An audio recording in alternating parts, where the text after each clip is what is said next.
came back from lunchtime, but I think our lunch was almost like another lecture. So we were actually gaining an additional lecture, which was very interesting, and I think nobody regretted that.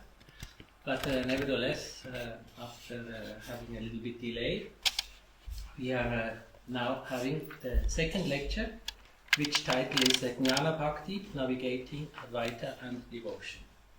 So please, Swamiji, you can start. What time should I stop talking? I think you take the full lecture, and if at all we have question answering a little bit less, but question answering can be also then later on when we are free. Tea and all that. Yes. All right. Very nice. So I'm very happy to keep talking about these things. I'm very touched for the opportunity.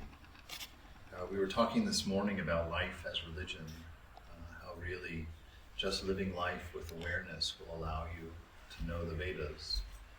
You know that this moment contains the Vedas,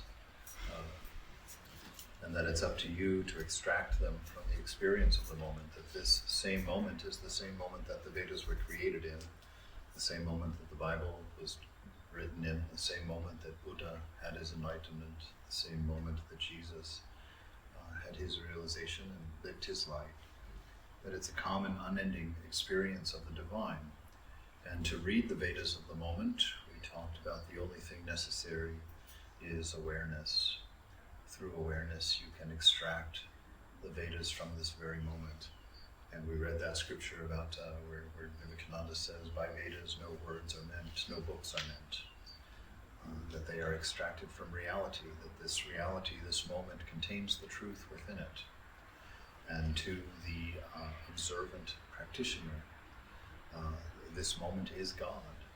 And the means of sitting in that presence is your own awareness. That light of awareness within you is the presence of God. So when Brother Lawrence talks about the practice of the presence of God, that's just a different set of words and ideas for talking about sitting in the awareness of awareness that the Gyanis like to talk about. And so through all of that, we came up with this notion that the religion is not plural. And since it's not plural and it's singular, and this experience is God, that there's no need for the idea of religion at all, that life and religion are synonyms. And even if you never pick up a scripture, never sit down to do a practice, that your experience of life is still moving you toward your realization, which is why Thakur says everybody comes home in the end, everybody will get fed. If you make sincere and earnest efforts, you'll be there for breakfast. If you make half-hearted attempts, you'll have to wait till lunch. And if you're part of my group, you might be there by dessert after dinner. And so you just kind of keep going. But that notion of it's not a matter of institutions and practices and collections and scriptures and belief systems and whatnot like that, that it's a matter of living a life consciously and aware, and to observing your inner self, since with some practice at some point you're going to come to the knowledge that there's nothing outside, that all of this is within you. And so through that awareness you learn of its nature, and when you begin to learn of its nature, the rest of the truths, the more subtle truths, will be presented as knowing to you, arising from your inner self when the mind is silent. You can only know these things when they come. There's such a different experience when they come as knowing as opposed to coming as information. The learning something through the mind or through analysis or cognition is a completely different experience from having something come in through self, arise in the silence of mind. And so we're hoping through practice, because we've been thinking incorrectly for so long, we've been making wrong assumptions for so long, that the difficulty of spiritual life is not spiritual life. It's trying to undo the mistakes that have become habitual and have happened for so long that we're barely even aware that they're there, that we're making wrong decisions or wrong thinkings on things. But if you practice awareness, awareness is always self-correcting, because awareness and God are synonyms. Awareness is the light that gives us our existence and our experience and lights even this assumed material world. And so from that, we're going to jump into the idea that the practices themselves have a oneness, have a unity to them, that they aren't four different practices, but four different descriptions of attaining the same necessities for seeing the divine, for knowing your oneness. That saying for the Bhakti, whose practice is to see that God is in everything, is the same set of practices for the Jnani to realize that everything is God. That it's just coming from two different directions, but that in essence they're the same. And so if they're describing and curing the same problem, which is egoism, that your ego is Maya, not a perfect equation. I used to say that they were synonyms, and I still think that they're similar enough that you can say they're synonyms. The problem is that Maya creates ego, and so Maya, they can't be synonyms. They can't be the same thing, because, well, I guess even then you could make an argument that ego creates, no, you can't. It's Maya. Maya creates ego. So they're not synonyms, but their effect is the same. It's your ego, your sense of separateness, that prevents you from hearing God, from seeing the divine, and from interpreting experience in a proper way. Since you believe yourself to be separate and apart from God, your experiences will back that up. Experiences of the senses anyway, because it's up to you to interpret them and to give them meaning. And that's just generally how we're put together, which is why we have a guru. The function of the guru is to have something outside of your ego sphere to tell you the things that you need to hear that aren't conducive to building ego. If you don't have a guru, and you're just going on your own, your guru is your ego. And the ego is going to only teach you how to improve your ego, how to make your ego bigger and happier and well-fed.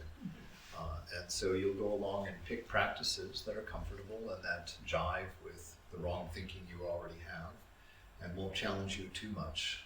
And so you go along, oh, I like that, I don't like that. Which is why, even though all religions are true, and life is religion, I guess, so we've said that it's necessary to pick a tradition, because each tradition comes along with a set of scaffolding.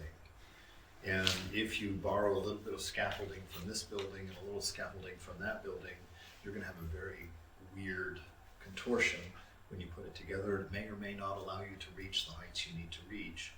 So you should pick a tradition, and you should dedicate to yourself to that tradition with sincerity and earnestness, and carry on its practices, and find yourself a teacher, someone who will be willing to tell you truth about yourself that your ego is not willing to face or willing to adopt. So just to put everything in context like that.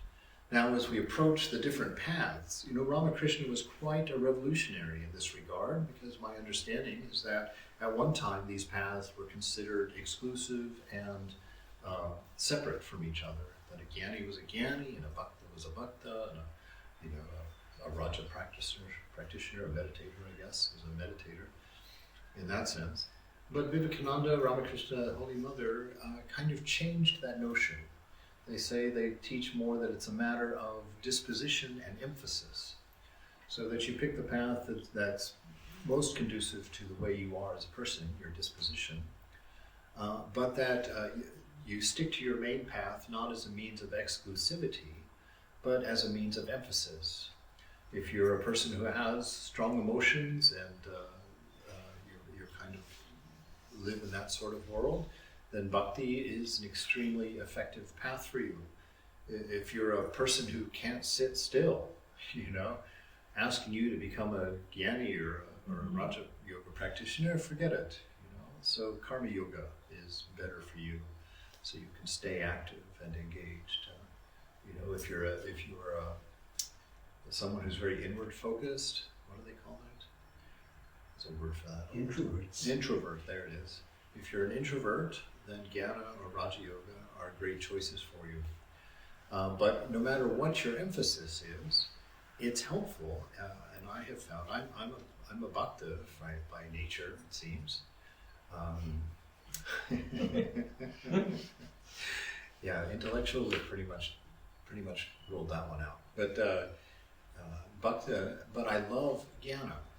It fascinates me to read those truths and to think about them. And Ramakrishna warns bhaktis. He wouldn't let some bhaktis read, like the Ashtavakra Samhita and some of the other treatises on Advaita.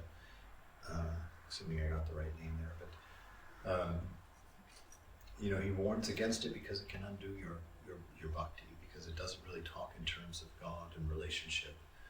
It talks very much in terms of self and going in and sort of doing away with any idea of relationship or God, because you're trying to silence mind. You're trying to reason your way to answer the question, who am I or what am I?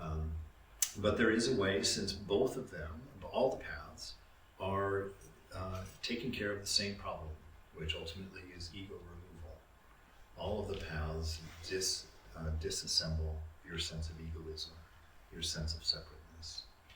And as long as you know that all the practices are moving toward that common function, you can learn to see them from the perspective of your main emphasis. So if you're a bhakti, you can feed your bhakti, even in jnana. And you can strengthen that relationship even through jnana. And so how to do that and how to see that. So Nivedita, in some excerpts of what she says about Vivekananda, Vivekananda said one day that Sri Ramakrishna, while seeming to be all bhakti, was really within all jnana. But he himself, apparently all jnana, meaning Vivekananda, was full of bhakti. So you get this idea, you get this understanding that the master, who externally was all about bhakti, all about praising the mother, was really within absolute jnana, a real renunciation and a real discernment in there, and the knowing of one without a second. And Vivekananda, from the other direction, externally spoke about jnana and was all jnana based, and yet inside had this wonderful devotion to Holy Mother, this wonderful devotion to Ramakrishna and to the ideal.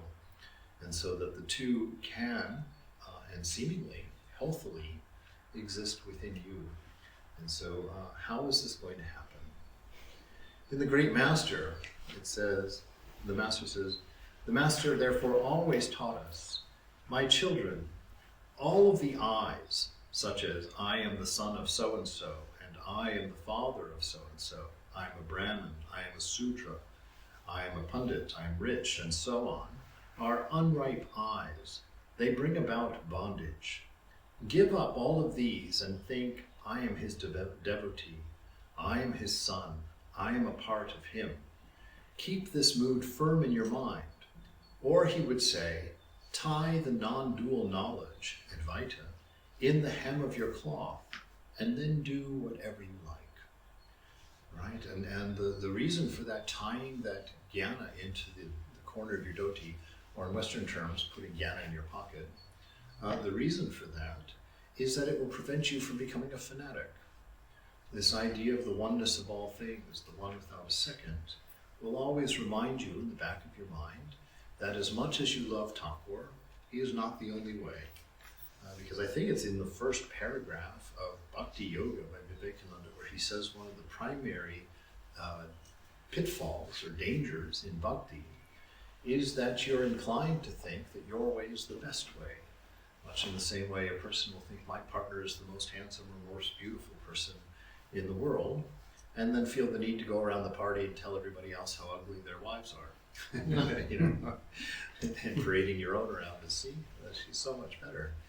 And jnana will prevent you from doing that because you will realize that everything is one in the end. So we want to have this idea of one without a second, and we want to be informed by it, and not to be threatened as a bhakta, like, oh my gosh, my chosen ideal is going to merge into a oneness, where is he going to be? And Ramakrishna says two things in that regard to comfort you as a bhakti. because a lot of, or the bhakta, because a lot of bhaktas, there's this little bit of insecurity. It's like, people, well, my friend, well, I shouldn't say that, I'm being recorded. My friend, no name, likes to look down his nose at bhaktas, the emotional crowd, those people. And there's no need for that, because Ramakrishna makes two statements in there. He says that two things. He says, one, that the bhakti is the fastest and most efficient path in this day and age for us, because the path and the goal are the same, love everywhere. And he says that some people want to taste sugar, they don't want to be sugar. And so you can maintain that relationship. And he says a third thing, actually, that I only read about 3 or 4 months ago. I probably read it many times in 20 years, but my mind only kind of pulled it out and said, whoa, what was that? Where he says, there are places in the ocean where the ice never melts. And he said that in the context of God takes form for the devotee, for the bhakta, by taking the form of your highest ideal of love, whether that's Rama, Krishna, Jesus, Buddha, your grandfather, I'll dare say, or whatever your highest ideal of love is, God will use that manifestation to inspire you and to encourage that relationship with Him. I add the grandpa in there because there is that story of that woman that comes to Ramakrishna and complains that she can't meditate on God because she loves her grandson so much and she can't get him out of his mind, and what should she do, And everybody's sitting on the edge of their chairs. What's Ramakrishna going to say? Is he going to tell her to kill her grandson? What's going to happen? Yeah. And the beauty of it is he says, put his picture on the shrine. Worship God through your grandson, which is the way that we live in this world. Look through everything to the divine behind. It's kind of like watching a movie and staying aware constantly that there's a white screen behind the image. It's not real. Don't get hypnotized by the movie.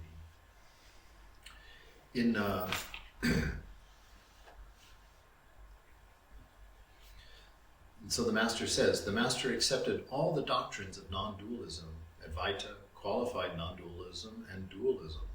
But he used to say, these 3 doctrines are accepted by the human mind according to the stage of its progress, which means that truth is relative to where you're standing when you look at it.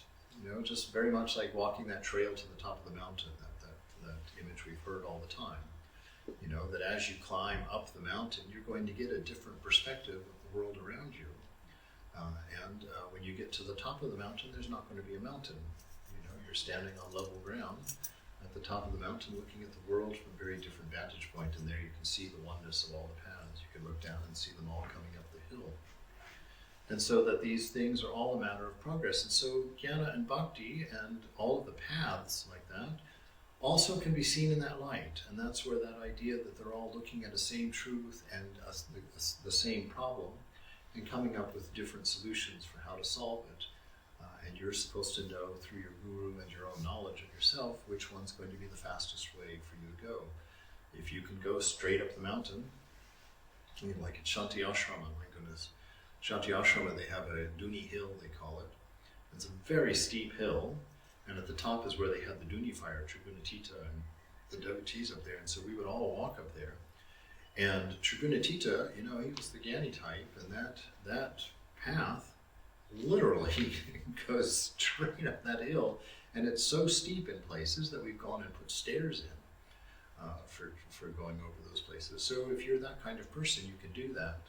If you're not, there's also a path, that can go all around and around the mountain and get up there little by little. So these different possibilities. So these 3 doctrines of, you've got your duality where Christianity is very dual. They interestingly enough, because their scriptures don't really support the idea that they promote, but they very strongly promote the idea that you and God are eternally separate. And yet Jesus very clearly prays for unity in the 17th chapter of Matthew when he leaves, that they may see that, that we are one, as I am one in you, and they in me, so they in you. And love is the cord that binds us all together. And so he even alludes to that. And certainly St. Teresa of Avila and St. John of the Cross, they all have experiences of oneness. And St. John of the Cross I found a little bit humorous in there because he seems to, when he makes those statements, he gives you the raw material of his experience of this oneness and his realization experience. But at the end of the paragraph, he kind of makes sure that he doesn't get burned at the stake by saying, oh, well, it's not really oneness. What it is you're a piece of glass and you become so pure and so clean that someone looks at the sun and all they see is the sun, but actually you do exist, but as a piece of glass in front of the sun that's been purified so much you're invisible. So I take the probably ill-advised perspective that a duck is a duck. If you can't see me and there's no evidence of me because of my purity, then I've merged into the divine for all practical purposes. And so we've got that dual nature. But yes, the official teachings, though, is that you remain dual, you'll stay dual, and even keep your body. Apparently on that judgment day, God's going to dig up your body and reconstruct it, and that's what you take to heaven. Of course, it'll be a purified body, like the body of Christ after he rose again, a body that can kind of disappear and reappear and ascend and descend. So it's a very interesting perspective, but I lived in a Benedictine monastery just about 5 years ago for a year to study with them when I was trying to formulate this notion of Vedic Christianity, which was my initial attempts was to see if Vedanta could be taught from the Christian scriptures. And so went there to study with them for a year, and that's where I learned a lot of their doctrine. It was quite taken aback to see to the extent to which the church has come to believe in a permanent duality, because in my own studies of the scriptures and the readings and the experiences of the saints, they don't seem to say that same thing. So now I'm in trouble with all of Christians as they watch this video. I apologize ahead of time. You're welcome to think of it as you like. So these three doctrines, all of these perspectives on religion really have to do with where we are and to be open to that. Don't hold on to your knowledge as being the absolute. The truths for you as they appear in the diluted state are merely helpful to you. They aren't an inherent truth. And I tell people this, in regards to things like reincarnation and, heaven and hell and whatnot like that, that we preach these things or teach these things and we believe them to be absolute truths. Everybody's reincarnated. When you die, you're going to be born again. But even Thakur, when he was asked directly, what do you think about reincarnation? Is reincarnation true? He doesn't give an emphatic answer to it. He simply says, oh, some people say it is so. And so to understand that the truth of the matter is one without a second. That's the only truth. There's nothing else to be said. Once you've said that, you've disqualified anything else that you can posit. And so understand that your truths are for you. And they're between you, your guru, and the divine. And when someone has different experiences or different notions of the truth, if they're asking you for instruction or for opinions, feel free to give one. But don't ever consider yourself in a position where you give your teaching for free, unasked. That's the best way. In spiritual life, as a devotee, I find, as a Vedantin, our practice is to sit next to somebody and to ask enough questions and to pay enough attention and to garner enough respect for that person till we can see where they're standing, so that we can look at their world and we can see their God and we can worship him, her, it, that. So that we can be together, so that when I walk into a church, I don't have to look for the things that offend me. I remember my father came to a lecture for the first time back in 2000, and Swami Prabhupada gave what I thought was one of the best lectures on Vedanta philosophy I'd ever heard. And I was so excited that was the day my parents came. And I grew up a fundamentalist Christian, as I mentioned earlier. And after the lecture, I very excitedly went to my dad. I was like, how would you think? And his only statement was, I'm rather concerned with the 5 idols you have up on the stage. I was like, well, at least one of them's Jesus. But But that notion, we shouldn't get caught in that trap where you walk into other people's traditions and are looking for things that are different. Swami Prabhutananda had a wonderful practice. Every year we had this Memorial Day retreat where we would invite people from different traditions to come and give lectures on their tradition. And every year he would give the same little talk at the beginning. He said, most of the time we are always looking for difference because the nature of the ego is to create boundaries and distinctions. He says, today, let us look for what is the same and let us talk about what we have in common. And he says, and if you run out of things that are the same and that we have in common, then you can begin talking about the differences. But I do not think there is that much time. So have that notion, as you approach the world of religion, spiritual religion, and spirituality, and even about the different practices that people are involved in. We should be able to enjoy each other's food and to share and to have a common respect. So as a Vedantin, your job is to listen, to turn yourself into a single ear, because actually Ramakrishna says, it's Sri Nisargadatta says that listening is purity. If you turn yourself into a listener, which is what the silent mind is, which is what that inner peace is, that's what the witness is, it's the I as listener, that is purity, that's what we're going for. And so have an open heart, an open mind, and open ears and open eyes, and listen to people. It's a practice that breaks down ego.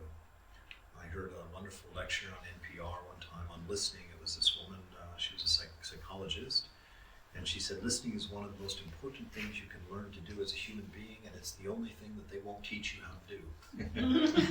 And so she gave a lesson on it, and she did this active listening. And very interestingly enough, she described it as listening to somebody what they say. She says commonly what we do is we'll listen to somebody long enough to form our response. Now once we've formed our response, we just sit there waiting for them to finish so that we can deliver our response. And she says that's not listening. She says when you listen to somebody, listen very carefully to what they're saying, and instead of giving a response, mirror it back to them. Say, so what you said was, what I heard you say was this, and give it there, and then they'll pick up that and give you the next level. And then you do the same, and she says if you do that, within 5 minutes you'll be having one of the most intimate conversations of your life with somebody. You can really get inside, and that's our job. Get inside until you see the oneness. Get inside until you see their Satchitananda as the essence of what they're talking about. And then you'll be in a place where you can see what they're doing and where they're talking from, and you will have demonstrated your love, and you will have demonstrated your respect, and you would have bypassed defensiveness, you'll bypass anger, bypass all of those things, and then you can worship together and find a unity in it. So he says the master accepted all doctrines of non-dualism, but he used to say these three doctrines are accepted by the human mind according to the stage of progress. In one stage, the mind of dualism finds acceptance. The other two are then felt to be wrong. In a higher state of spiritual progress, the doctrine of qualified non-dualism is regarded as true, but then one feels that the reality which in itself is eternally devoid of attributes exists in sport as always possessed of attributes. But then one then cannot but feel that not only is dualism wrong, but that there is no truth in non-dualism also. Finally, when man reaches the ultimate limit of spiritual progress with the help of sadhana, he experiences the nirguna nature of the Divine Mother and remains in oneness with her. Do you see how he did that? You see how he talked about Jnana Yoga, the one without a second, and called it Mother, and that it's emerging with Mother, right? And so keep that in mind, that awareness of awareness, as Nisargadatta describes it in his I Am That. He says, always be aware of awareness. Aware of awareness. Aware is Brahman. That's the one without a second. Aware of awareness is the devotee, the devotee of this oneness of God. So in Jnana, this everything else besides the self, the Jnana is not looking at the everything else. The The Jnana is looking at the oneness and going toward it. But you as a Bhakta, reading the Jnanic scriptures, if you understand that all of the everything else that the Jnana is not talking about, the Jnani is not talking about, is God. We call that the divine. And it's not separate from us. That's the whole point. Even in Bhakti, even in Bhakti, I always get the T and the Ta mixed up. But even in Bhakti, we're not promoting the idea of separateness forever. You're still going to get married. You're going to merge into a singularity with your beloved. That's the whole point. So he's saying, that understand that they also are seeing a duality and dealing with the duality, but their idea is to not look at that, not pay attention to that, and keep emphasizing that everything is God, and just keep going toward that singularity.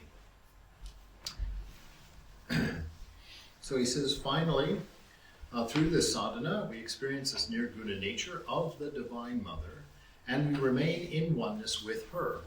All the ideas, such as I and you, subject and object, bondage and liberation, vice and virtue, merit and demerit, etc., are all then merged in one.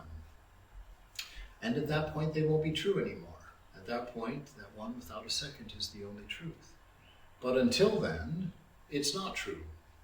As long as you see yourself separate from God, does not mean that any of that is a fiction. God will manifest himself to you. Ramakrishna himself, had to go through a lot of practice, that final practice with Totapuri, where he had to slice Holy Mother in half, remember, in his meditation, which, it's a hard teaching. Had to slice her in half, and then he went into samadhi for 6 months, laid there motionless on the ground in samadhi for that period of time, because he went beyond the form of Mother and merged into that absolute singularity. But when he came back from that, he still went right back to Mother, Mother, Mother, Mother, Mother, Mother, Mother, everywhere Mother. And he wasn't talking to a figment of his imagination. Mother appeared to him. Shiva appeared to him. Rama appears, Buddha appears, Jesus appears.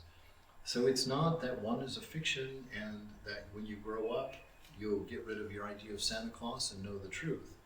Not the point. And so as a bhakta, do not ever entertain that notion. God, as separate from you, as your chosen ideal, as your beloved, is real.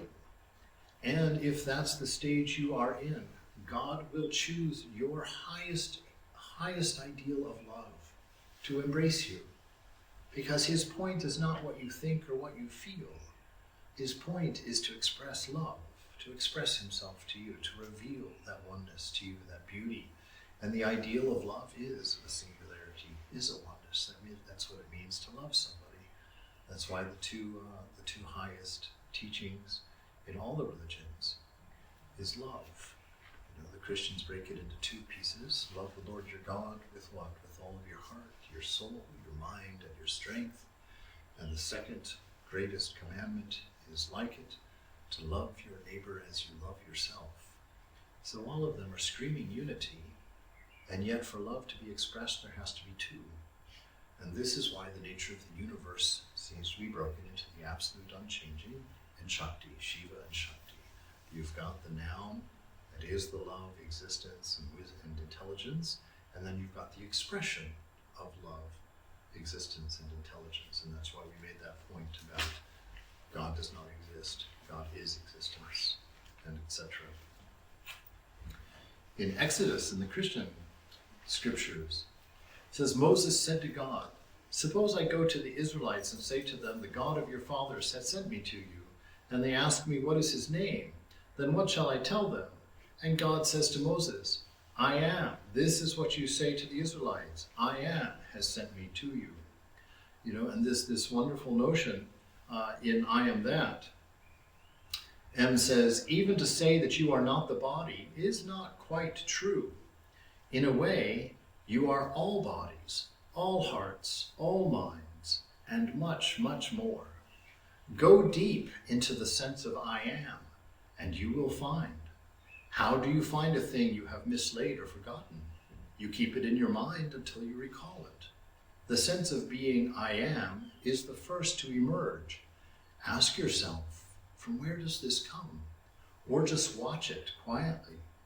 When the mind stays in the I am without moving, you enter a state which cannot be verbalized, but can be experienced. All you need is to try and try again.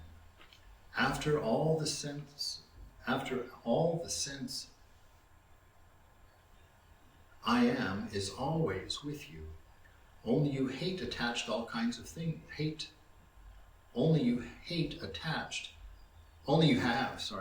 have is you have attached to all kinds of things. Goodness gracious. You have attached all kinds of things to it. Body, feelings, thoughts, ideas, possessions, etc. All these self-identifications are misleading. Because of them, you take yourself to be what you are not.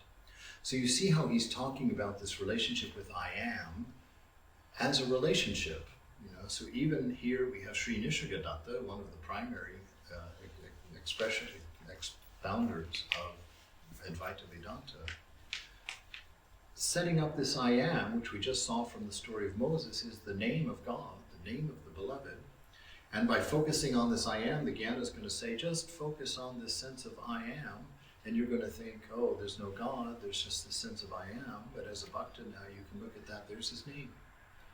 Focus on God is what even the Jnani is doing. But he's doing it in the sense of the self, the I am that's within you. So when you read that Advaitic scripture, anytime you see that focus on awareness or that focus on I am, that is the God of the bhakta. That is your divine in there. And so he says, reduce all of the things that you've attached to that I am. That I am is your natural self, without any of your attributes. So that's if we gave this morning the 3 attributes that you're allowed to say, I am, right? And what are those 3? You're loving, that you're wise, and that you exist. Those are your 3 things you're able to say. Anything else that you try to attach to it belongs to either the body or the mind. And so keep those things sorted out. And I repeat a lot of these things because the gospel, when you leave it as it is over 1,000 pages long, but then they have that Reader's Digest version, it's that good little thing. All they did was take out the repetition. So I remind that to you in case you sit there thinking, oh, you just keep repeating yourself. Like, yes, but Thakur repeats it and repeats it and repeats it until we know it. Once we know it, once we have our realization, we can stop repeating it. But when you see that in those Jnanic scriptures, this reference to the I am, you can put the name of Krishna in there, you can put the name of God in there, you can put whatever you want in there, and that will help you not to lose the sense of the presence of your divine beloved as you read the scriptures together. In Zen mind, beginner's mind, Suzuki says, the reason everything looks beautiful is because it is out of balance, but its background is always in perfect harmony. This is how everything exists in the realm of Buddha nature, losing its balance against a background of perfect balance. So if you see things without realizing the background of Buddha nature, everything appears to be in the form of suffering in this world of change.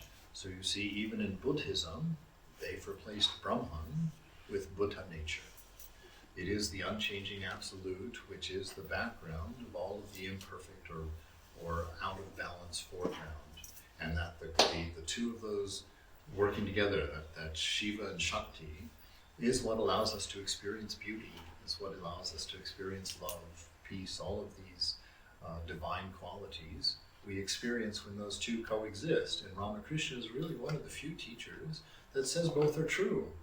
Says, yes, climb those stairs and pay attention. They're made out of brick dust and lime and brick and whatnot, and make your way up to the roof. And when you get up to the roof, you're going to realize it's also made out of lime, brick dust, and bricks. And so there's a unity behind it, but our experience, as long as we see ourselves as a body, a separateness, is going to be a combination of the 2. And a combination of the 2 because you only are able to see change because at your center is the unchanging absolute, right? If you're in an elevator, you don't know that you're moving, you know? You're not aware of it, you can't see it. Why? Because you're part of the change. You are of that change. If we were this out here, we would not be able to see change. But not only can we see change, we can see everything change. You know? But how do we notice that change? Because we're looking out from a sense of I am that never changes. That's how you are able to recognize yourself, improperly of course, but nonetheless you do. When you look in the mirror, you know, I look at this thing in the mirror these days, I'm like, oh my God. You know, the last time I looked in the mirror, I was 12 and I didn't even shave. And so this sense of I that follows you through your life is the unchanging I am within you, because there's not one cell, and pretty much all of us are old enough to where this is true, there's not one cell in your body that's the same as it was when you were 5. How is it that you say that's who you are? You know, it can't possibly be that way, because none of who you were remains who you are in that sense. And the mind is even worse. My goodness, your mind changes 10 seconds. Every time you query the mind, it's different. And yet you have a sense of being in it. You have a sense of I. Now that's Shiva in you. That's the unchanging absolute. That's holding that space that allows you to know this absolute permanence, even though you're completely surrounded on all sides by an ever-changing world that doesn't even repeat, just a continual sense of change. And so if you're reading the Buddhist scripture, look for that Buddha nature. Anytime they're talking about that Buddha nature, that's what the Bhakta is seeing as God. In Zen mind, beginner's mind, he goes on and says, everything is Buddha nature.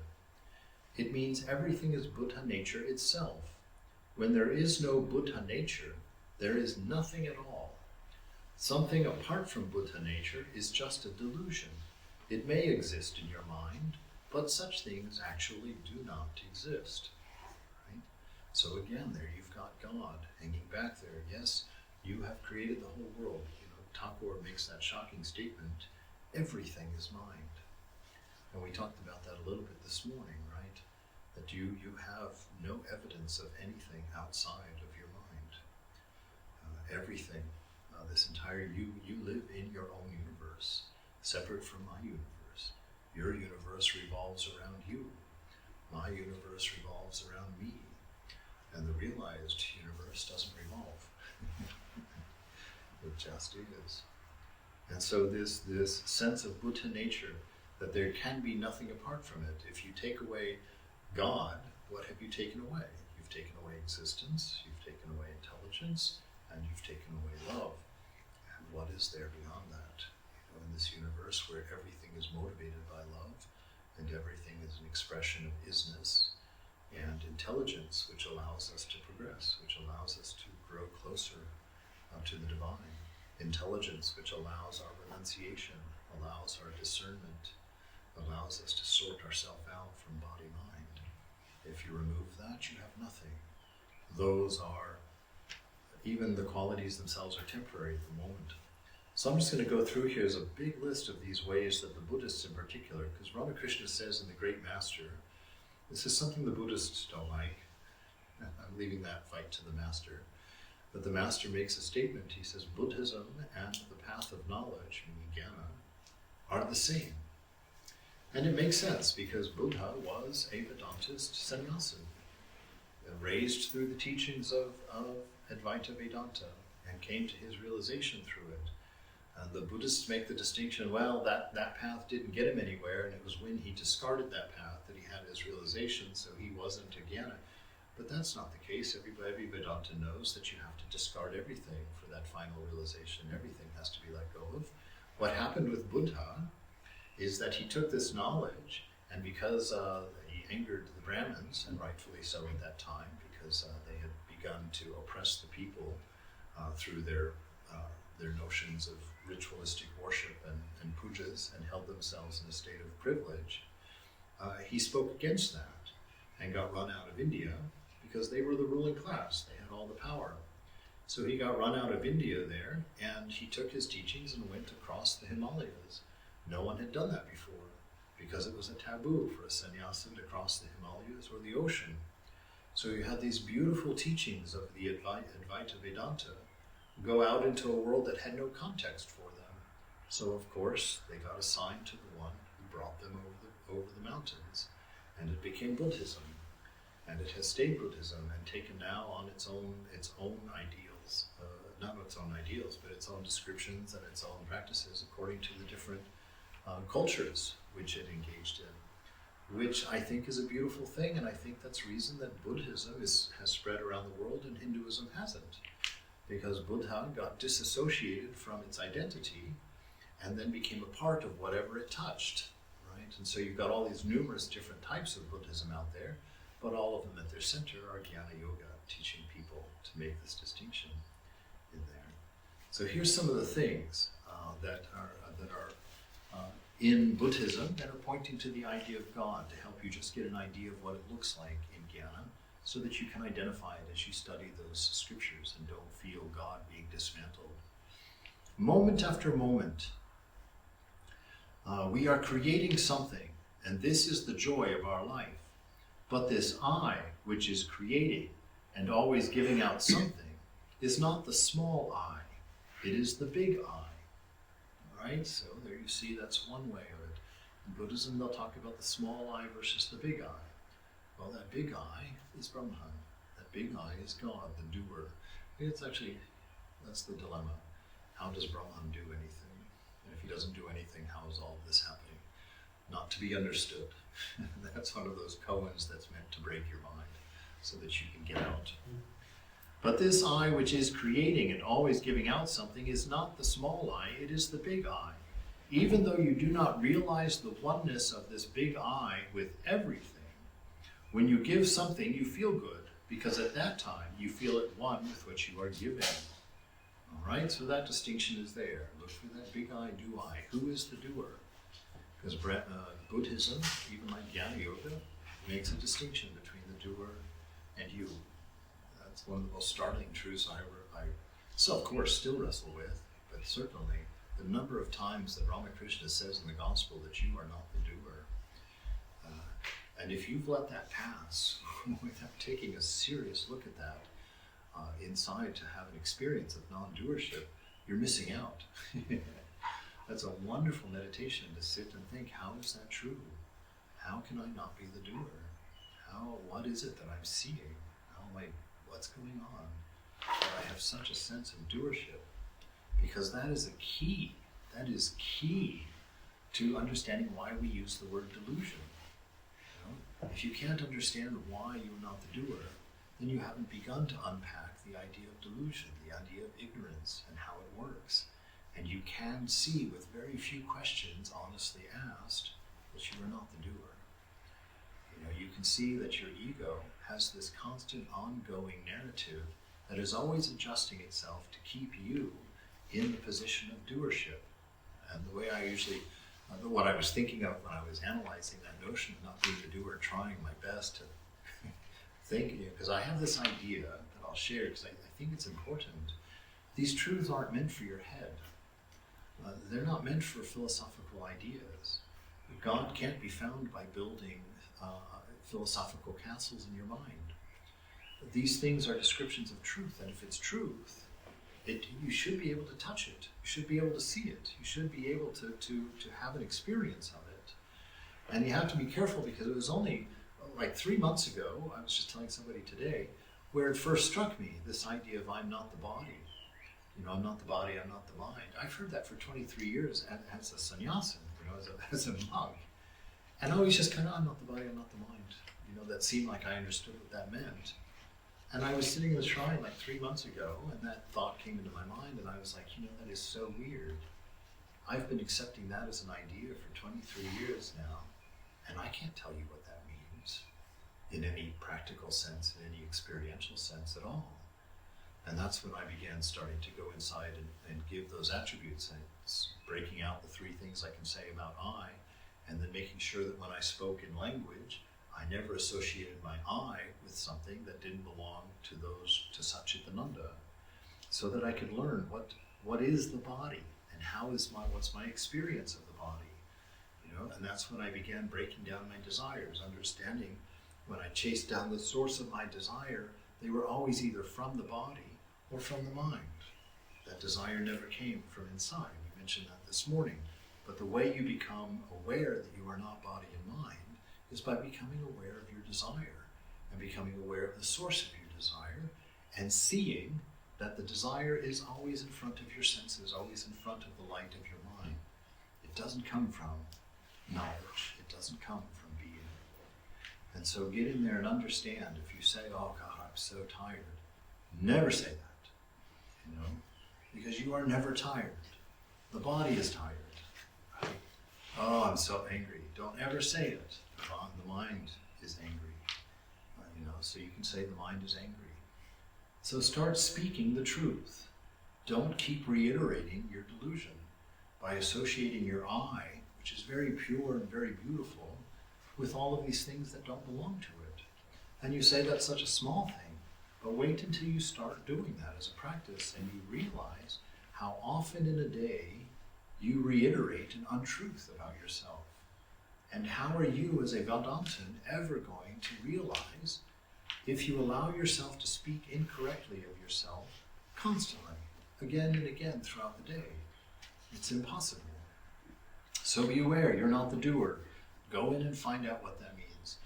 The way that it happened for me was thinking about, I remember in high school on Friday, making a plan for the weekend one time.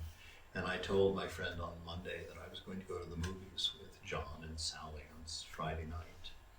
And when Friday night got there, I ended up at Caro's with like 10 of the guys from the drama group, right? I went to Caro many times, but that was one of them. But at the end of the week, I still had it in my mind that I had planned my weekend, right? I planned my weekend. Because every time the plan changed, I accepted that change and incorporated it into my plan. So by the end of the week, I still had this delusion that I had made this weekend happen. I had made dinner at Caro's happen. But in fact, my plan was to be at the movies. How can I say that I planned my week when I'm in a totally different place with a totally different group of people? And so use this awareness. This is why we keep going back to awareness, because you see, we tell ourselves that the ego is constantly lying, constantly adjusting its view of reality to maintain your idea of separateness and being in charge and being the doer, right? And so that's one approach. The other approach is to think of how many things in your plan are you not in charge of. I had to assume Caro's would be open. I had to assume I was going to be alive. I had to assume I was going to get some way to be there.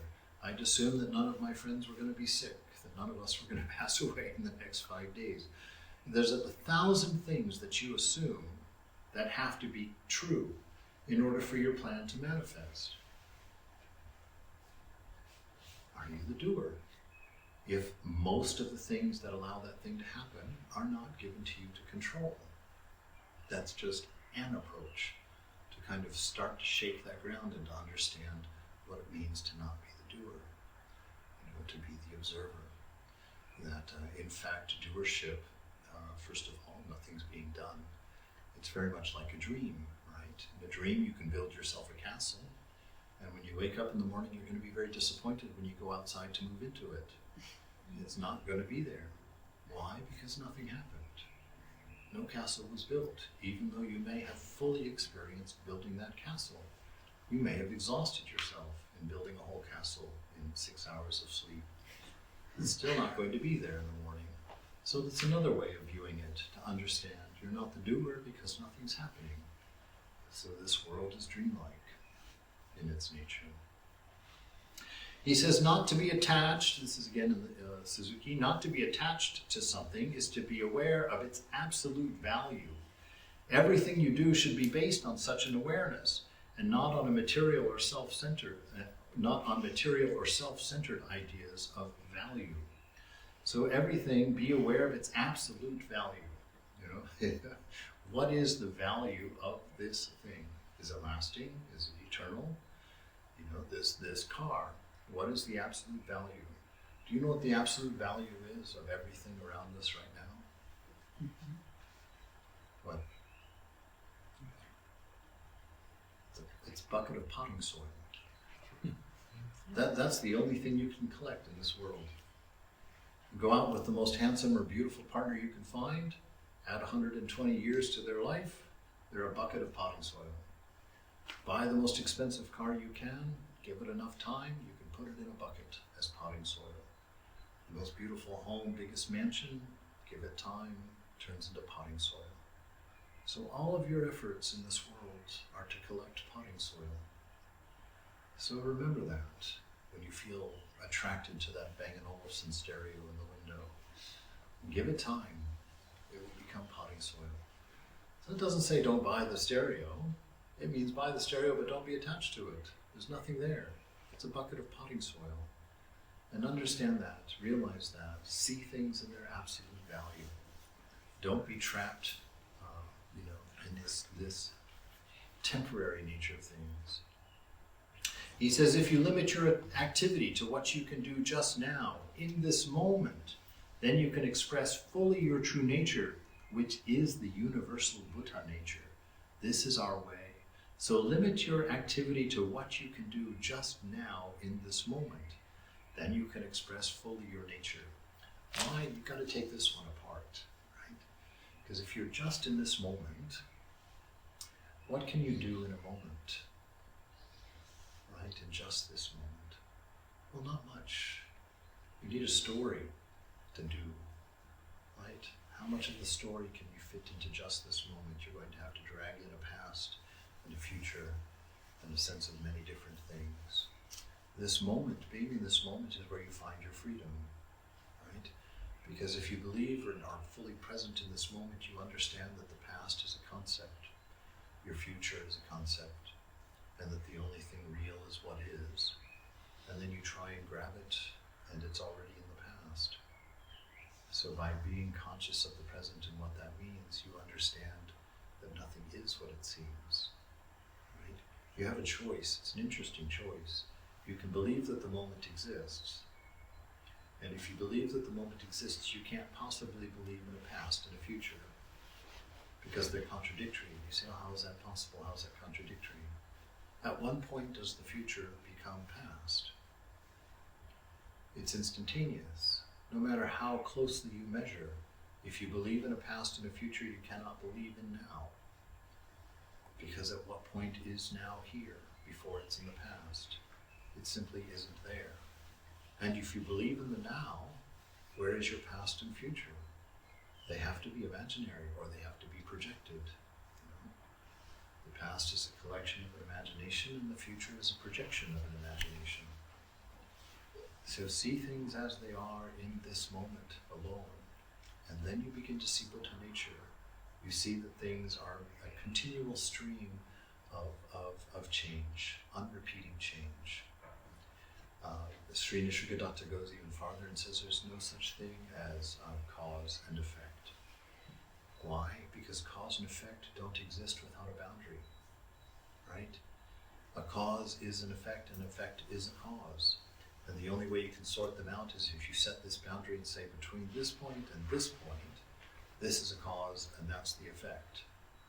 But if you remove that boundary, you'll see that this cause was the effect of that, and that that cause was the effect of this, that everything is both the cause and effect. He goes further to say, what you call cause and effect is merely repetition. Right? So you see something a few times, and then you believe one thing caused the other, but all you witnessed was repetition. And then you assumed cause and assumed effect. So what does that mean? That means cause and effect requires your ego, because it needs a boundary in order to be true. And so understand these concepts that you depend on, that you work on to maintain this delusive idea of being the doer, require concepts that cannot be true, that do not hold on under different perspectives of observance. He says another Buddhist practice is, instead of having some object of worship, we just concentrate on the activity which we do in each moment. What does that sound like? Which yoga is Karma. Karma yoga, right? So the Buddhists here, we got this practice of karma yoga. It's like everything is done in the moment as worship. He says instead of worshiping an object, we worship what we do. We offer and worship what we're doing in the moment. It's karma yoga. If you're worshiping, what are you worshiping? If it's not an idea of God as such. So understand that this being present, this practice of mindfulness, is a form of worship, and that implies the presence of your beloved, your divine. When we forget ourselves, we are actually not the true activity of the big existence or reality itself, or we are. We actually, God, I'm doing terrible here. When we forget ourselves, we actually are the true activity of the big existence or reality itself. When we realize this fact, there is no problem whatsoever in this world, and we can enjoy our life without feeling any difficulties. The purpose of our practice is to be aware of this fact, right? So this fact, when we forget ourselves, when you forget this notion of your separate identity, right? We've all had that. You can have that experience rather easily. There's a great book called Drawing on the Right Side of the Brain by Betty Edwards. It's actually an art book, but I encourage you, a book on how to draw. A fascinating book because it's so Vedantic. She says that everybody can draw perfectly. It's an innate ability of everyone. We all see it as a skill that you get trained in, that you either have the talent for or don't. But she makes this case that no, it's inherent in everybody. It's a matter of existing in left brain or right brain. And she says left brain is linear, language, mathematics, all of that happens in left brain. And right brain is spatial, relational between things. And that's your hunches, some of your emotions, things like that. And she brings up in this book, which is why I recommend it, they go and look at people who, for the sake of epilepsy, have had their two hemispheres separated, because for some reason that stops epileptic fits. And so they would cut the connector between the two sides of the brain. And they studied those people, and they put a divider right down the middle of their nose, a wall, and they would put a fork on one side and a spoon on the other. And they found that if they said, "Tell me non-verbally, what do you see?" They would point at what was ever on the left side, because left side is controlled by right brain. They would point at the fork, right? Say, "I see a fork." But they would have to do it by pointing, because the right side of the brain is non-linear, non-verbal. But when asked what they see, they would say spoon, because from the left side of the brain, which is verbal, it would access the right, and they would say, "I see a spoon." And so this interesting idea of half of your brain is in charge of the verbal, the other half is in charge of spatial. And she says all you have to do is learn how to inhabit the spatial part, which is relational. So tones, darkness, lightness, boundaries, the eye being here, this eye being there, how far apart are they, how are they as a whole? All of that's happening in right brain. And she says the reason most people don't think they can draw is because in our educational system we emphasize left brain over everything.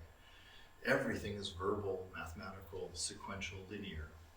So we all live there. And she says when the left brain tries to draw a face, it can't draw a face. It can draw a symbol of the face. So that's why everybody draws a circle, a dot, two eyes, and a smiley face. And there's how you draw a face. But she says if you can learn to place your viewing from the right side of the brain, you will, as easily as you drew that symbol, you will be able to draw a real looking face with all the shading and all the things together. And she gives you a list of exercises. The first half of her book is this set of exercises that you do that the left brain is not able to do. So like she'll say, draw a squiggle down the page, and now draw the mirror image of that squiggle right next to it. And that requires right brain, because it's all spatial, relational, to try and do that. And she has you do that, and she keeps emphasizing, pay attention. How does it feel to be in right brain versus what does it feel like when you're in left brain? And so, yes? I have a question. Sure. What's the name of the author we're discussing now? Betty Edwards. Betty Edwards. Thank you. Sure. And so she gives you these lists of things. Now, the reason I'm saying this is because many of the experiences of being in right brain will remind you of what people say about deep meditation. She says, when you get into right brain, once you learned what the feeling is, she gives you another set of examples that every time you sit down to draw, do these 5 exercises in order to get yourself to move into right brain. But she says after some time, when you become familiar with how that feels, you can switch your attention from left brain to right brain at will. And she says one of the experiences in right brain is there's no time. It's non-linear. And she says you'll sit there when you go into right brain, you could be drawing for 4 hours, and when you finish, you'd be like, oh my God, 4 hours. I thought I was just sat down to draw. And you hear people say that about deep meditation all the time. You know, once you're having a good meditation, time just flies. There's no accounting for it. It just goes. And so anything that improves your awareness is helpful. So if you want a very non-religious text to help you come up with a form of awareness to really round out your idea of what's going on inside, this book is a big help. And so I recommend it because it's quite astonishing that you have these abilities within you that you don't see as abilities. You say, oh, I can't draw. But in fact, you can. If you're curious later on, perhaps I'll show you, because at the beginning of the book, she has you draw three things. And then as she has you redraw those 3 things at the end of the book. It took me 2 weeks to read the book. And the 2 drawings, I'll show you, whoever wants to see them later on, I've saved them. Astonishing. I mean astonishing. You yourself would not believe that it's possible for you, because that was how I was. Because she, at the beginning of the book, she starts with a bunch of students, their before and after pictures, to say, hey, by the time you read this book, if you do these practices, you'll be able to do this. And you look at it, you're like, there's no way. I can't draw like that. There's no way it can happen. And I say that because it's the same thing of spiritual life. Your realized self exists within you. Right? One of the major statements of Suzuki in his book, Zen Mind, Beginner's Mind, his very first chapter, he says, the Buddhist does not sit to realize God. The Buddhist sits to realize that he is already realized. And so it's the exact same thing with Betty Edwards. I'm not teaching you how to draw. I'm showing you that you already know how to draw, but are unaware of it. Very similar to spiritual life. You are already realized. Everything within you is already there in its place for that realization. And there is a portion of you that is experiencing that bliss at this very moment. You know, when you sit there and are having a good meditation, you start feeling that wonderful little sense of love sometimes that comes up. That's not a new thing. You're becoming aware of something that is always there when you're not distracted by the thoughts and by the constant changing world. Yes. We are almost there with our lecture. So Okay. we had this 1 hour. So I think theoretically in 10-15 minutes puja will start. Okay. So I think we can use the time for question answering. Perfect. So All right. I Excellent. think the session is open for questions and answers. So, you are not the doer, and in the same light, Vivekananda says that you can move the mountain and crush the planets, and I mean, just that your will, with your will, you can actually do things. So, are they contradictory, or at the different phases of realization? There are different phases of realization. Like everything in Vedanta, you have to know. That's one of the dangerous things that Vedanta does. When you start a spiritual conversation, you have to make sure both of you are speaking on the same plane. Sure. And in Vedanta, it's cheating to resolve it by one without a second, until you have that experience. So when he's talking like that, he's also talking about an understanding, because there is a doer, and that doer is the divine. It's the big I. And you come to realize that your will and God's will in truth are the same. That it's because you think they're different that you suffer, and when God is demanding full surrender, we get this attitude of like, what an ogre. God wants me to give up everything of myself and be like him. What's going on with that? Because we see that otherness. But in fact, God is your highest ideal, your highest way of thinking. And it's personal, it belongs to you. And so when you come to know that, and when your concentration is focused, meaning you're not distracted by all the movement of mind, you've come down to a silent mind, where you're fully present in the moment, what you will happens. You know, like Ramakrishna, a great example of that is when he decided he was going to build that fence around the Panchavati. And all he had to do was make the decision to build the fence around the Panchavati. And he says all of the supplies, the wood, the tools, the nails, all washed up on the banks of the Ganges, right there for him to go and build his fence around the Panchavati. And that's not there to say it to make us miracle mongers. It's there to say to you that once you realize who you are, once you've unified yourself with the Divine Beloved, once you've understood that the divine will and your will are the same and you're not arguing with it anymore, your will, it's not even a matter of willing. As soon as it comes into the mind, it happens, it manifests. We see that in all the traditions. Jesus says, if you have faith the size of a mustard seed, you can say to this mountain, get up and throw yourself in the sea.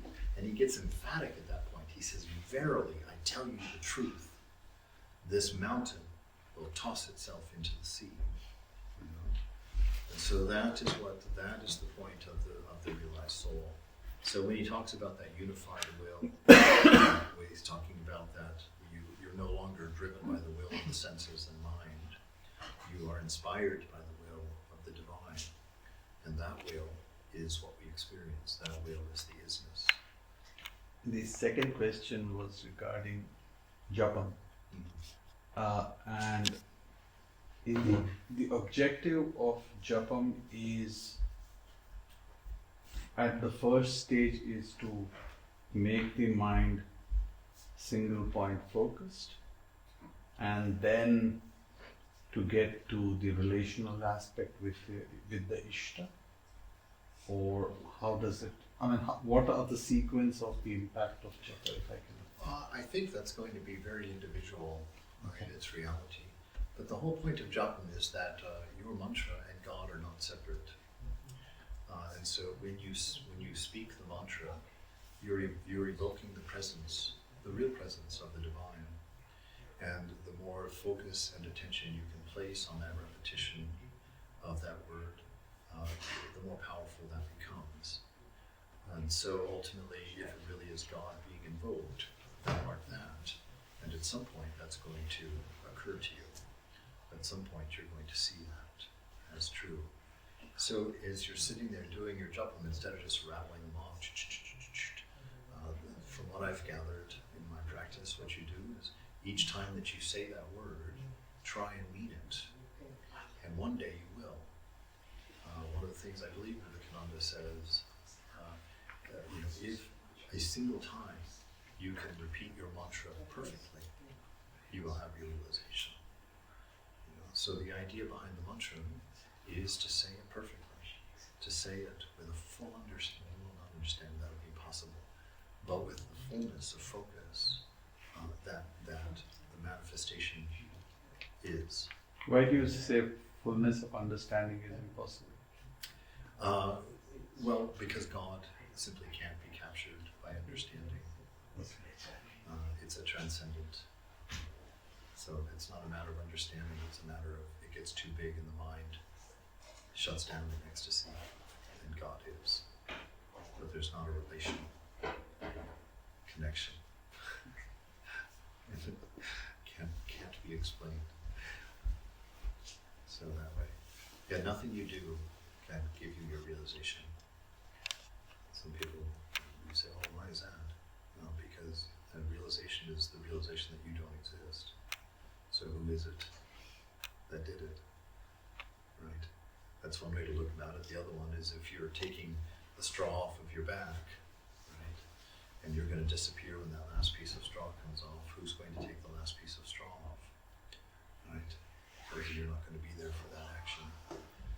That's why they say realization is always a matter of grace. It's always a matter of grace, because it's impossible to reach through works. Because you're in a dream. Nothing that you're doing in the dream is affecting reality. So you wake up. And why did you wake up? Who knows? Call it grace.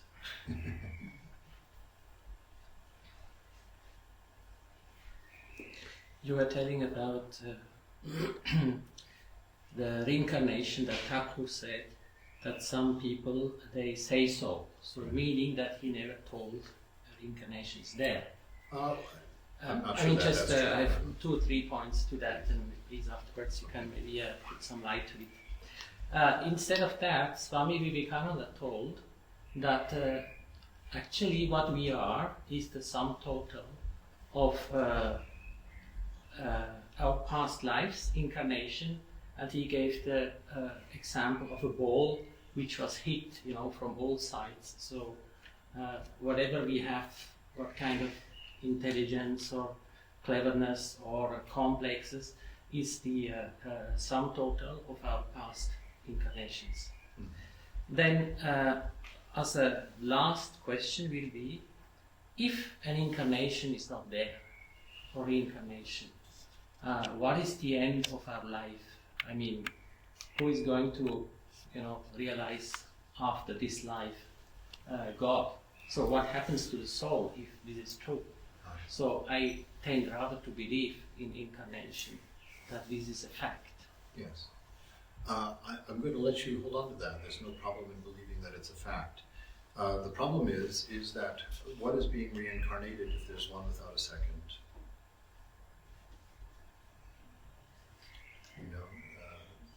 So Mind, and mainly mind, I guess. pure mind, that's a mind. No, not the pure mind. I think those which Swami Vivekananda tells, we are beaten up by a ball and we are the sum total of whatever we have been in the past incarnations. When it started, we don't know. But Vivekananda, yes, it's true. Vivekananda also says that he thinks the Buddhists are right in the sense that when a wave hits the beach, right, the water doesn't disappear with that wave after it's hit the beach, but that water also doesn't stay a unit as a wave. That water washes back out and becomes part of another wave. Part of it will become part of another wave, and then part of it will become part of another wave. So it's really, it's a way of describing a truth. The same thing as karma. Ultimately there's no such thing as karma. It's a figment of mind, a sense of responsibility. How can you be responsible, and how can there be karma if you're not the doer? It doesn't work. And so this demonstrates that these are ideas that are helpful toward getting us out of a wrong idea and into a right idea. So they're tools, like the rungs of a ladder, for getting us through. But if you say that reincarnation is inherently true, then you run into some problems. What is realization about then? Does that mean something that was inherently true is now no longer inherently true? Or could it have been just a relative truth, that from the perspective of a deluded ignorance that believes in its existence, that it's helpful to believe. I mean, past incarnations help us to explain a lot of the inequality that happens at birth. That's really why the idea has come up with, was to explain why is somebody born in a rich family and somebody's born into poverty, and how can you say that's fair, and whatnot. So we say, oh, it's from past births. Now, it's not to say that there's not something like that. It's not to say that from this perspective, like all things in the relative world, they have a truth while we're in the dream.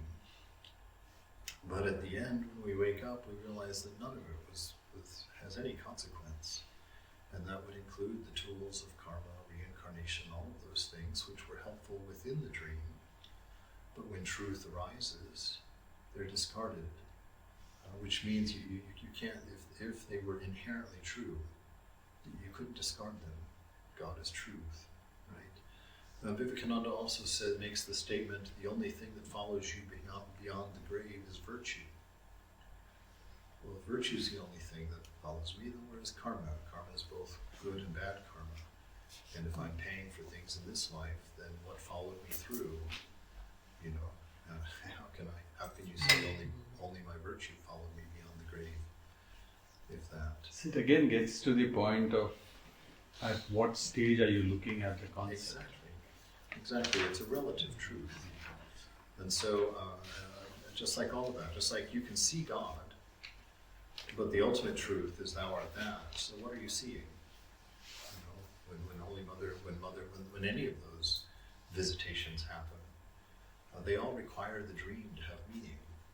When the dream, when you wake up from it, that meaning is no longer there. But like Ramakrishna, what they say is that that's not our concern, because we're not up, we haven't woken up from the dream. And so for us to wake up from the dream, these explanations are helpful because they show us how to progress and show us how to use vidya to break the cycle, to be able to wake up from the dream. But you know, he also emphasizes that you can see God. It's not a figment, you know. And so, yes, within a certain perspective, past lives exist, reincarnation exists, but in what form and in what means? And my final question would be, why is that important? If the ego is non-existent, and it's the ego giving me my sense of I, what is the importance of preserving that from one body to the next? Right? And how would you know anyway? There's a lot of things that are interesting in that, and I'm not trying to disprove reincarnation. I don't think there's anything to prove or disprove. You know, the sages have said that you can remember past lives. What are you remembering? I don't know. If there's no such thing as past, you're just getting another perspective of present. But you know, this ego separation is our problem, and I'm not sure what value, besides the sense of encouraging you to do good, you know, to follow vidya, which leads to your release.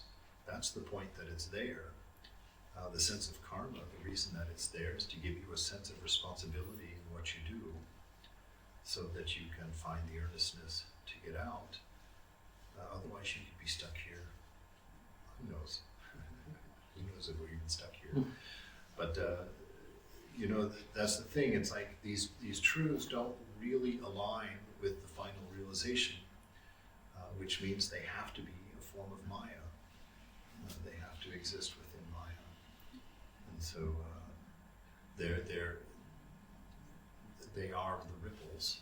They can be described, they can be experienced, but they aren't the reality. So could we tell in this case, we talk about a relative and an absolute truth? Yes. That's what I would say. You know, as a dude, talking about these things, what do I know at that level? At that level, I can only point out that there's problems with it. You know, they dissolve. So that makes me think they're part of the dream. And if they're part of the dream, they're not real. And so that means their truth is relative also. But I don't think that there's any value in proving it or disproving it, because how does it affect us? If it was really important, we would remember our last life. But for some reason we don't. We don't know what happens after death. If it was important, we would.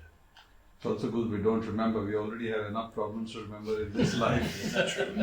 It's certainly not going to. The older you get, it's certainly not going to help you let go of your sense of separateness if you can travel it back several thousand years.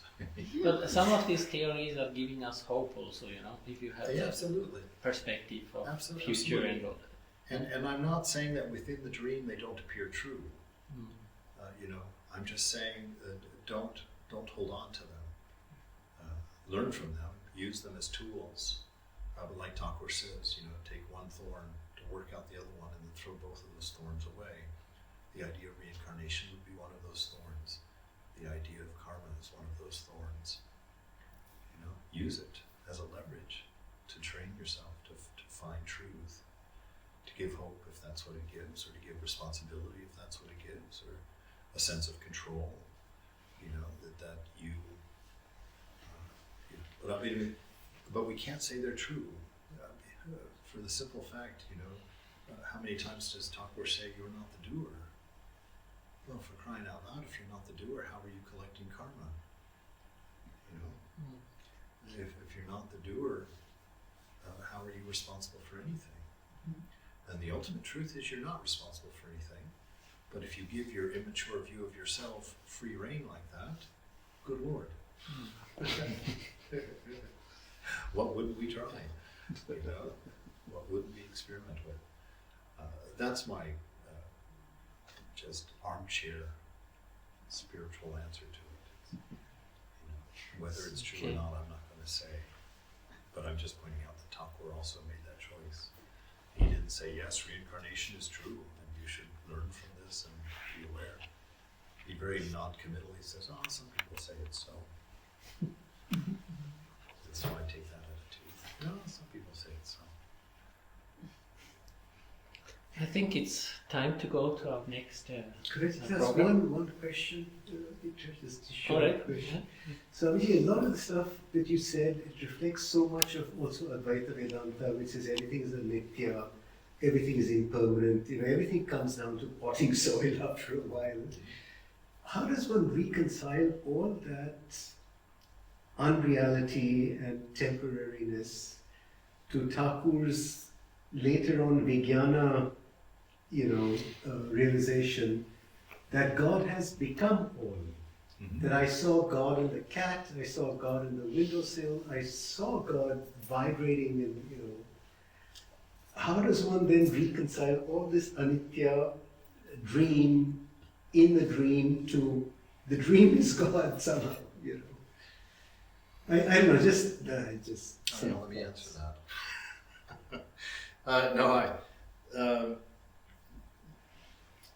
How do you reconcile all of this with that? Well, it's really you are the one that doesn't exist. When you come to know that, everything else will have its place. Now that you believe that you exist, you no matter what you see or interpret is going to be wrong. Because you, the non-existent, is the one describing it and conceiving of it. So you consider yourself to be you, and that's fine, be you. And then everything else that isn't you is your beloved. And as you practice, your idea of you will disappear. And however you experience that will depend on how you practiced it. Because as long as you are the experiencer, you're the figment of you, right? So you just go on as you're going on until you no longer believe that you exist, or until you see that you never did exist. And then you'll realize that you could have described that in 10 million different ways. And hence all the different religions and different mythologies and different descriptions. It's like the blind men talking about the elephant. You get a partial view. As long as you believe exists, everything you think is you, you're not going to be able to look at, because you're the one looking at everything. And so that everything that you're looking at is what God is. God is everywhere present. And then when you learn that it's always perfect, that's going to cause a problem, because this figment of you does not experience the world as perfect in every moment. So you're going to have to, at some point, come to a realization that perfect means not for the body and not for the mind, but to the self.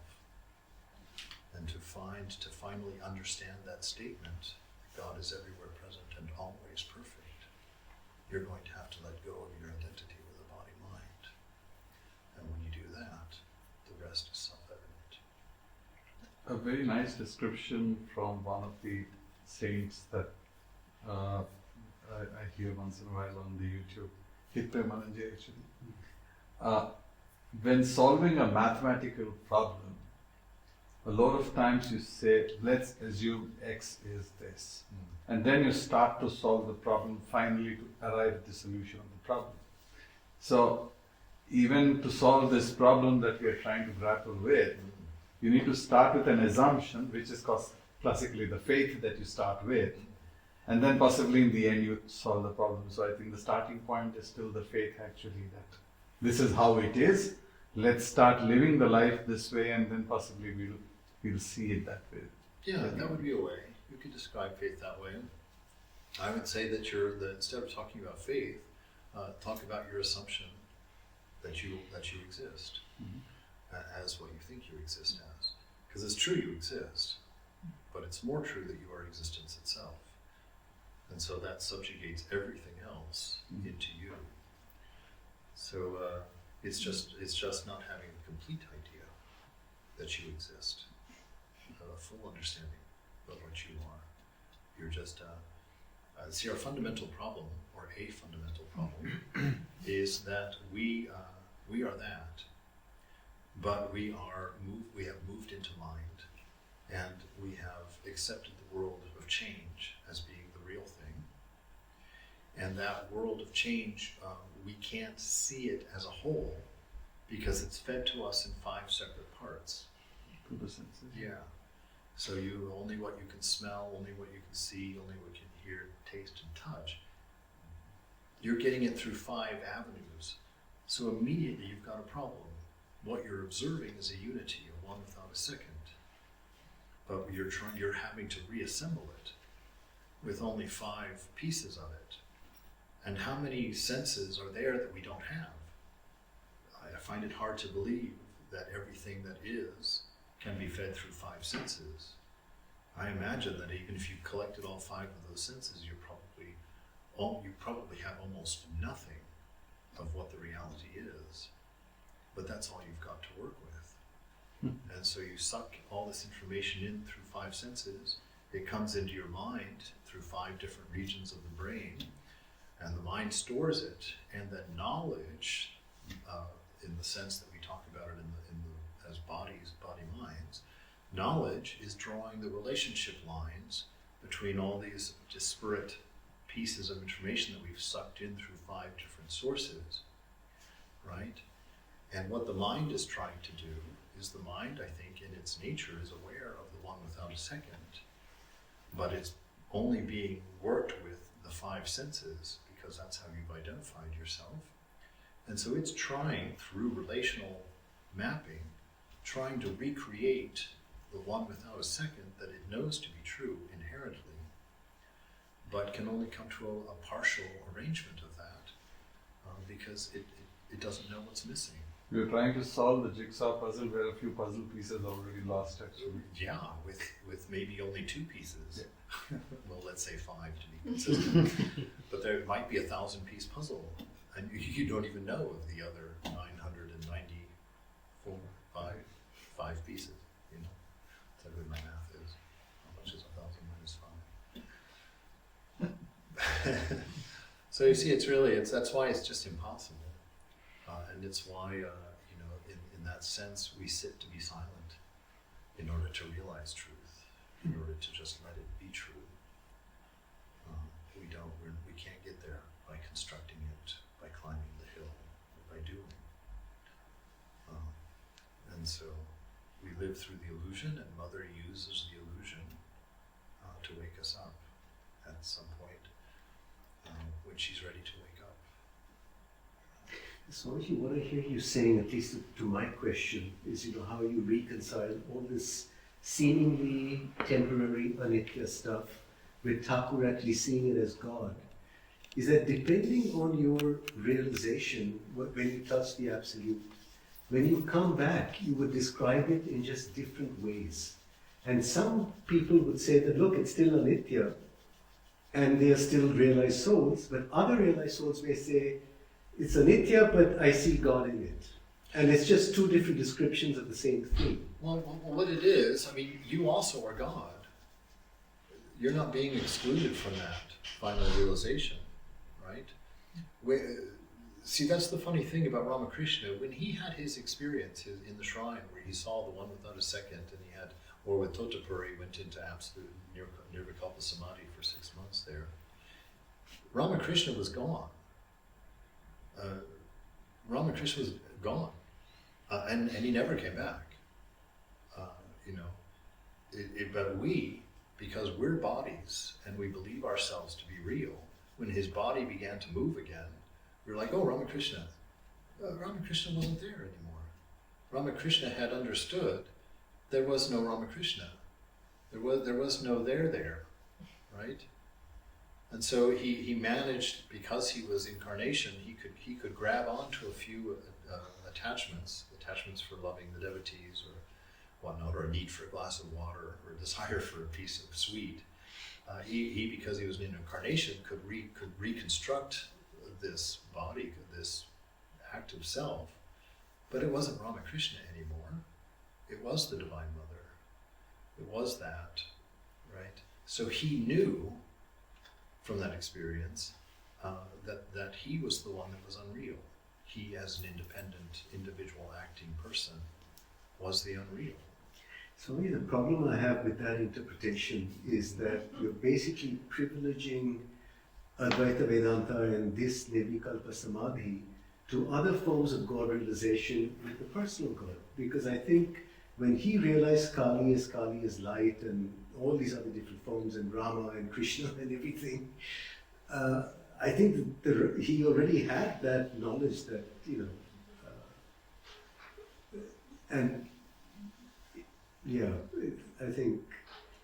Well, on his first realization, he disappeared as a person, yeah. And when he came back, he knew everything.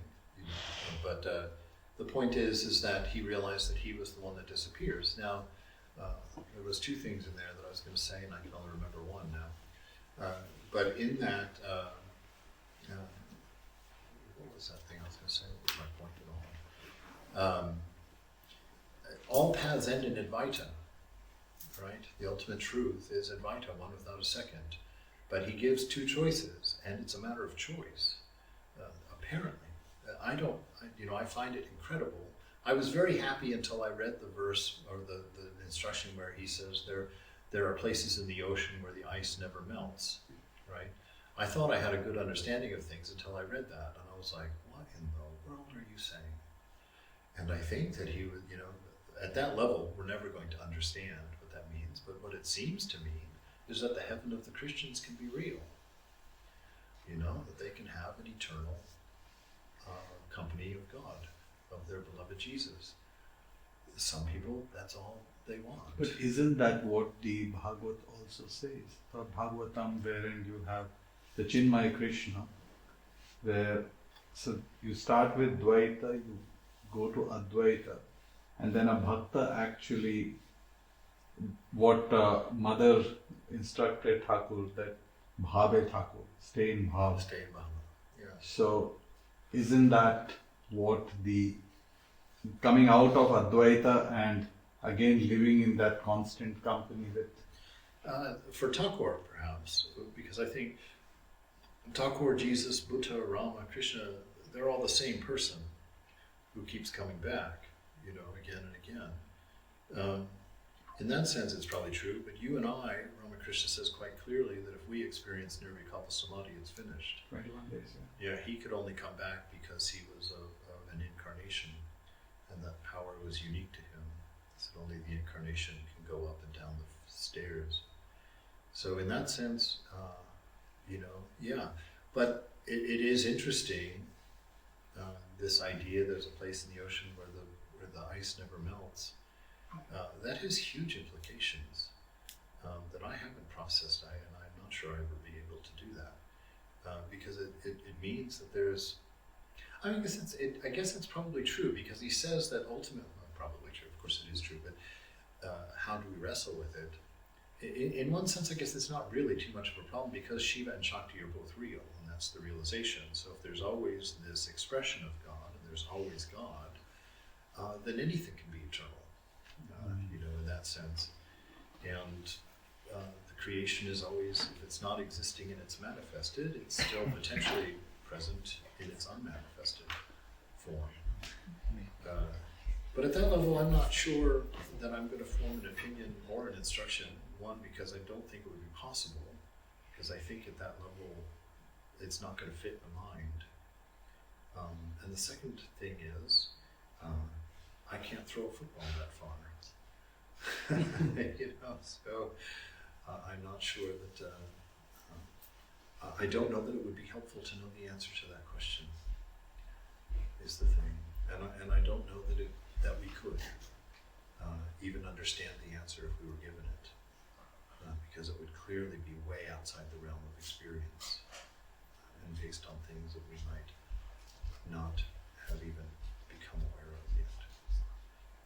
that cheating? But Thakur says it. Thakur says there's places in the ocean where the ice never melts, which means God with form. There are places where that's eternal, unless he's using language to trick us somehow in there, where the ice never melts. Which would still say, you know, I mean, you could go down that path and say, there's a riddle there. He's not just saying that it's an eternal thing. You could be saying, well, ice is water. You could be saying it doesn't matter what form. That form is irrelevant. That the substance of form. But there's no way to create a simile with the doll of salt for the same thing, because I mean, the doll of salt is gone forever. Yeah, and dolls of salt don't really care how deep the ocean is either. But so yeah, I mean they're both there. The point is in all of them that your nature, your idea of yourself, is a wrong thinking. You're going to be allowed, apparently, you're going to be allowed to hold on to that for as long as you want to, and experience God as a personal God. You can go to that loka. The only trouble is if he says there's a place where the ice never melts, then all of your ideas about yugas and the contraction to pure potential and then the explosion into a new universe, all of that also goes out the window, because not everything goes to seed form if ice is allowed to stay in the ocean forever, in that sense. If something's going to keep its form. Isn't that for the individual bhakta? Oh, I mean, in the absolute, possibly, I don't know whether it's true or not. right. I mean, it's just a theoretical discussion for us right now. It is, it totally is. It's a fun one. But, you know, this notion of the individual bhakta, what is that?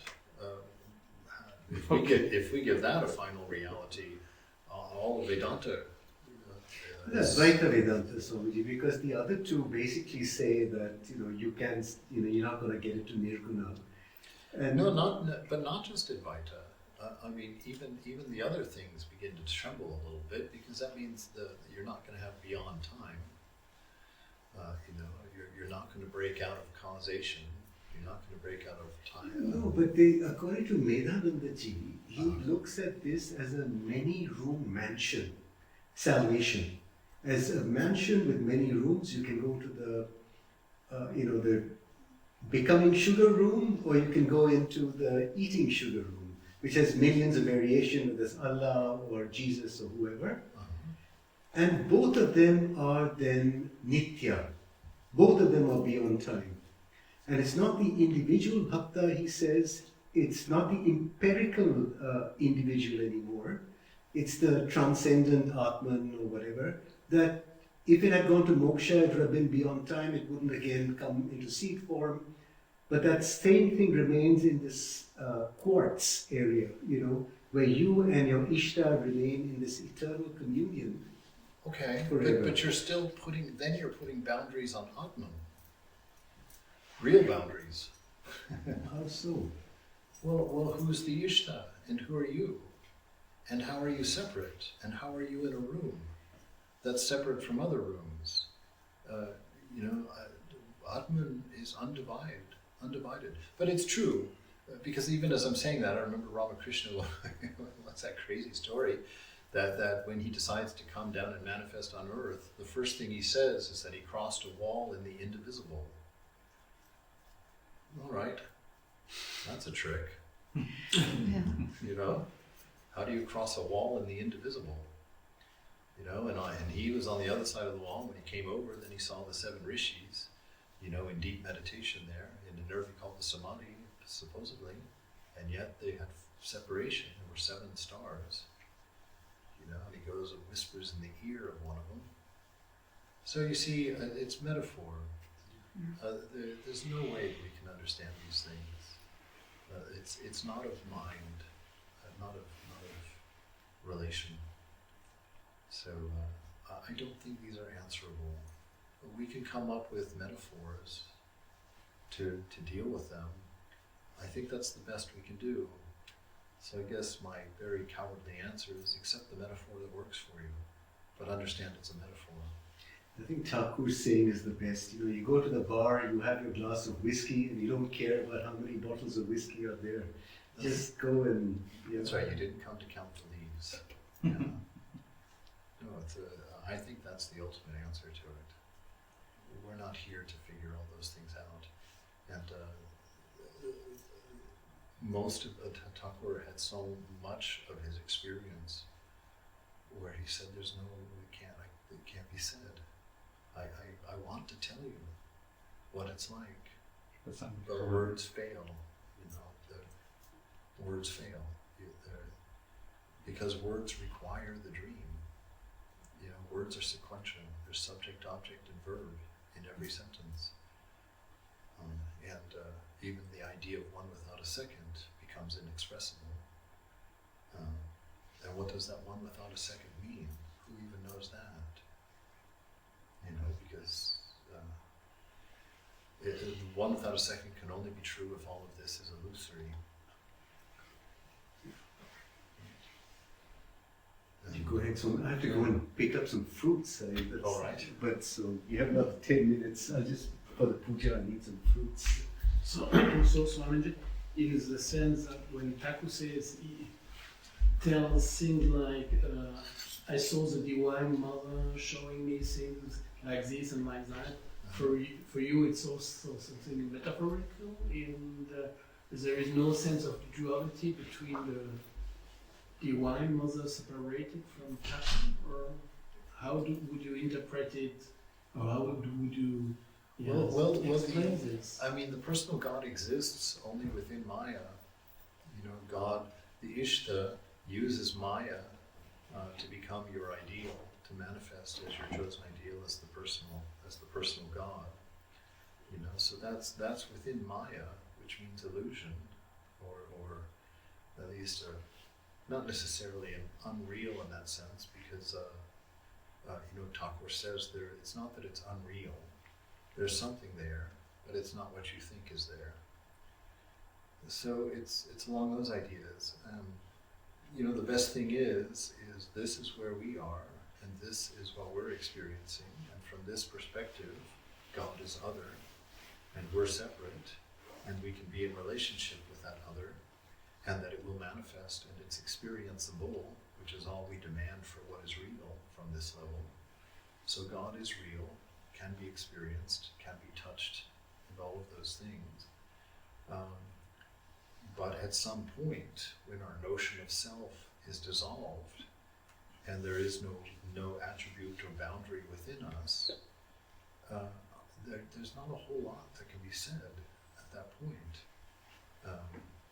It's clear from the description that Thakur gives of crossing the wall into the indivisible, that even in the highest truth that we're being hinted at, that's even being hinted at, that Thakur can exist there as an entity and cross a wall and meet, say, the rishis, and come down and meet the rest of us.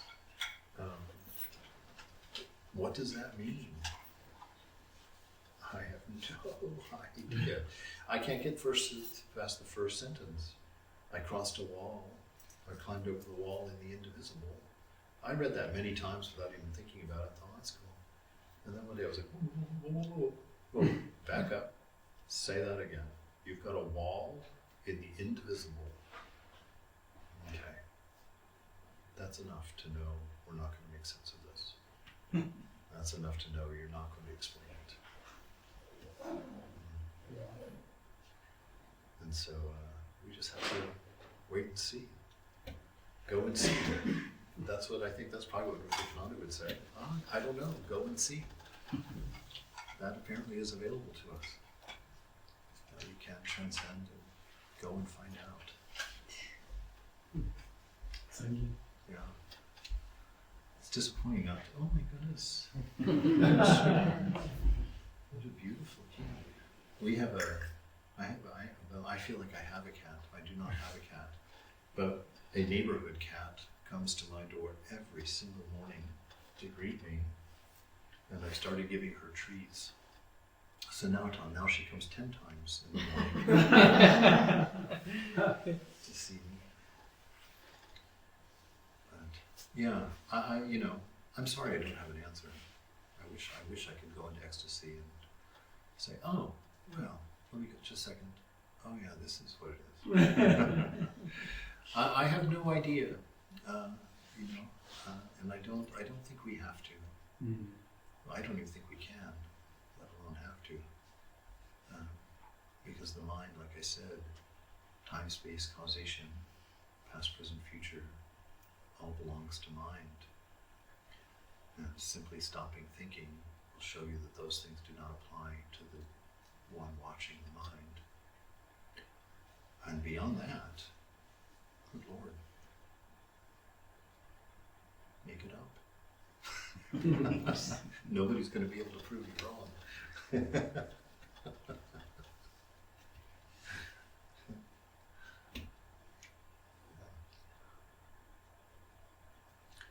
So we're waiting for the worship to begin at this point. I think we can have a little break until Yes, I think so. Shanti is back.